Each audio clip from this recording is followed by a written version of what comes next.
오늘 우리에게 주신 하나님의 말씀 보도록 하겠습니다. 여호수아 22장 1절로 9절 말씀, 생명의 샘가 4월 27일 수요일 말씀, 요단 동편 지파들의 귀한, 함께 읽겠습니다. 그때 여호수아가 르벤 사람과 갓 사람과 므낫세 반 지파를 불러서 그들에게 이르되 여호와의 종 모세가 너희에게 명령한 것을 너희가 다 지키며 또 내가 너희에게 명령한 모든 일에 너희가 내 말을 순종하여 오늘까지 날이 오래도록 너희가 너희 형제를 떠나지 아니하고 오직 너희의 하나님 여호와께서 명령하신 그 책임을 지키도다. 이제는 너희의 하나님 여호와께서 이미 말씀하신 대로 너희 형제에게 안식을 주셨으니 그런즉 이제 너희는 여호와의 종 모세가 요단 저쪽에서 너희에게 준 소유지로 가서 너희의 장막으로 돌아가되 오직 여호와의 종 모세가 너희에게 명령한 명령과 율법을 반드시 행하여 너희의 하나님 여호와를 사랑하고 그의 모든 길로 행하며 그의 계명을 지켜 그에게 친근히 하고 너희의 마음을 다하며 성품을 다하여 그를 섬길지니라 하고 여호수아가 그들에게 축복하여 보내매 그들이 자기 장막으로 갔더라. 므낫세 반 지파에게는 모세가 바산에서 기업을 주었고 그 남은 반 지파에게는 여호수아가 요단 이쪽 서쪽에서 그들의 형제들과 함께 기업을 준지라. 여호수아가 그들의 장막으로 돌려보낼 때에 그들에게 축복하고 말하여 이르되 너희는 많은 재산과 심이 많은 가축과 은과 금과 구리와 쇠와 심이 많은 의복을 가지고 너희의 장막으로 돌아가서 너희의 원수들에게서 탈취한 것을 너희의 형제와 나눌지니라 하매 르벤 자손과 갓 자손과 므낫세 반 지파가 가나안 땅 실로에서 이스라엘 자손을 떠나 여호와께서 모세에게 명령하신 대로 받은 땅 곧 그들의 소유지로 길르앗으로 가니라. 아멘. 이스라엘 12지파 중에서요, 오늘 본문에 언급된 이 세 지파, 엄밀히 말하면 두 지파 반이 되겠죠. 르우벤 지파하고 갓 지파, 그리고 므낫세 반 지파. 이 세 지파가요, 이 영토를 가장 먼저 할당받았었죠. 이 세 지파는요, 그 모세가 생존해 있을 때 요단 동편 땅을 분할받은 바가 있었어요.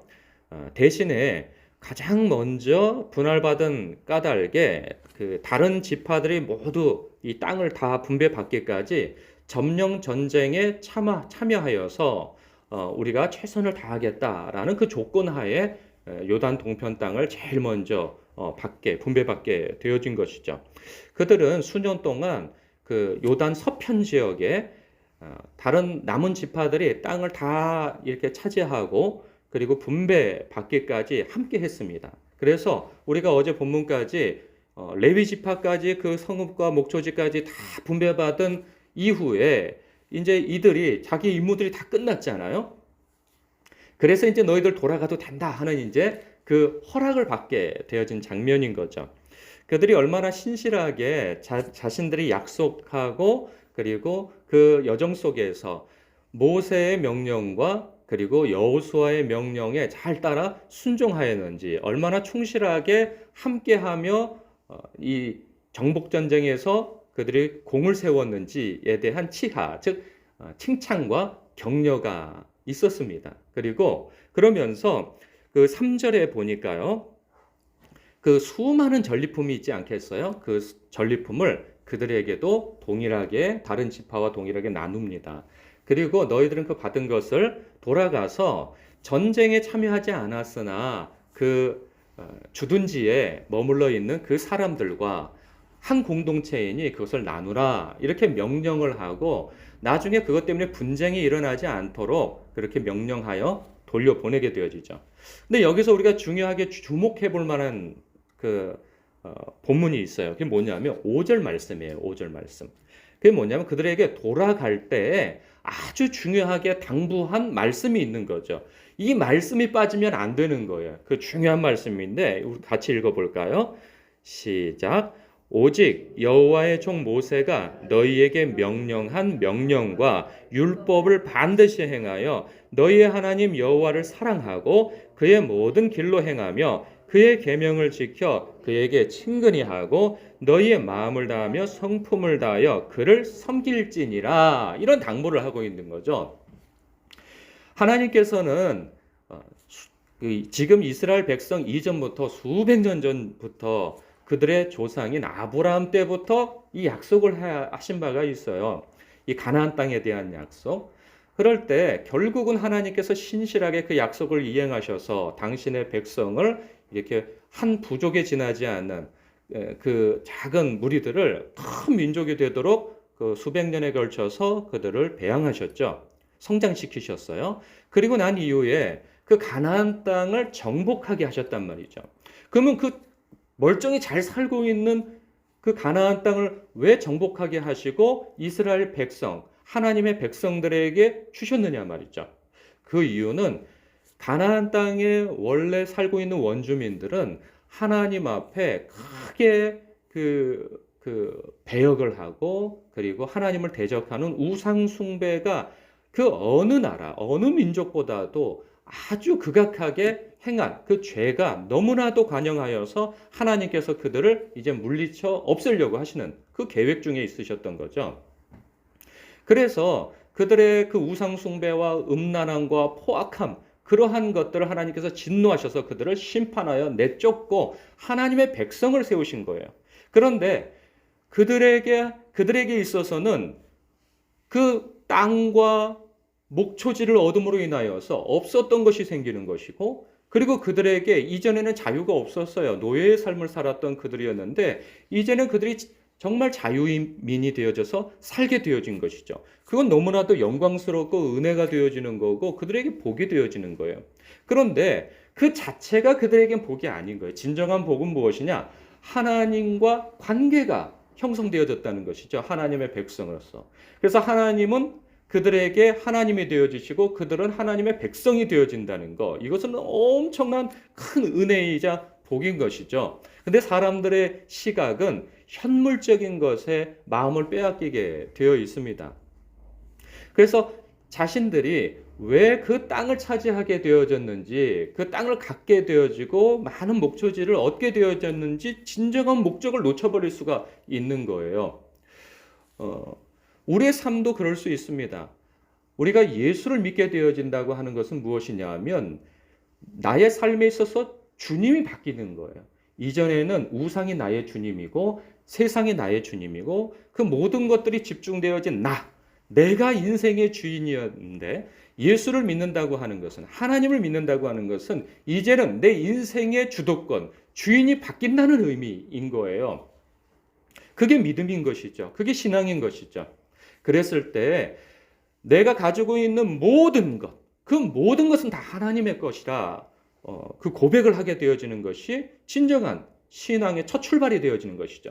이것은 신앙이 성숙되어질 때 고백되어지는 것이 아니라 처음 믿을 때 그때부터 고백되어져야 하는 것인 거죠. 심지어는 내가 가지고 있는 모든 재산 그리고 직장 그 모든 재능뿐만 아니라 내 생명까지 하나님의 것임을, 우리 주님 것임을 고백하는 그것이 믿음인 것인 거예요. 그래서 하나님의 통치를 받겠다. 말씀의 통치를 받아 살겠노라 하는 것이 이것이 신앙의 출발이 되어야 하는 것이죠.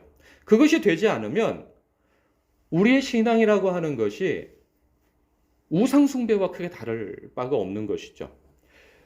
여전히 내가 주인이 되어서 내 삶의 어떤 성과를 이루어내고 무엇인가 남들보다 더 높이 올라가며 무엇인가 더 많이 갖고 풍요롭게 사는 것이 목적이 되어져서 그 목적을 이루기 위한 수단으로서 하나님을 이용하게 되어지는, 그래서 이스라엘 백성이 훗날 실패하게 되는 요인이 바로 그건 것이죠. 그들은 여호와 하나님을 결코 떠나지 않았어요.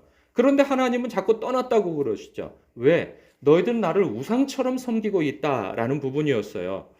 그들은 이스라엘 떠난 적이 없었고 제사를 안 드리진 않았어요. 그런데 그와 동일하게 우상 숭배도 하였던 것이죠. 하나님의 말씀을 따르기보다는 세상 방법대로 살아갔던 거예요. 그래서 너희들은 우상을 버리고 나에게로 돌아오라. 그 말씀을 수백 년에 걸쳐서 들었던 것이죠.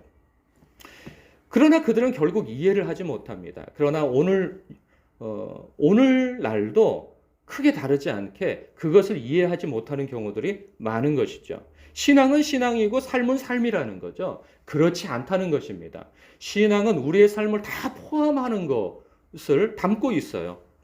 그래서 당부하는 것이죠. 너희들이 땅을 얻어서 평안 그리고 안식을 얻게 되어진 것은 그 자체가 목적이 아니다.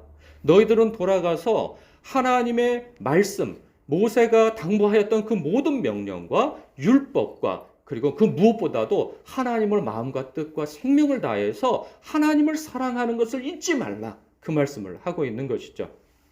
당부를 하고 있는 거예요.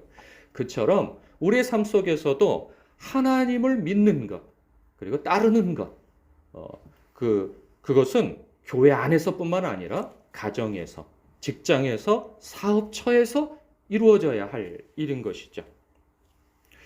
이 당부는 오늘날 우리에게도 동일한 것입니다.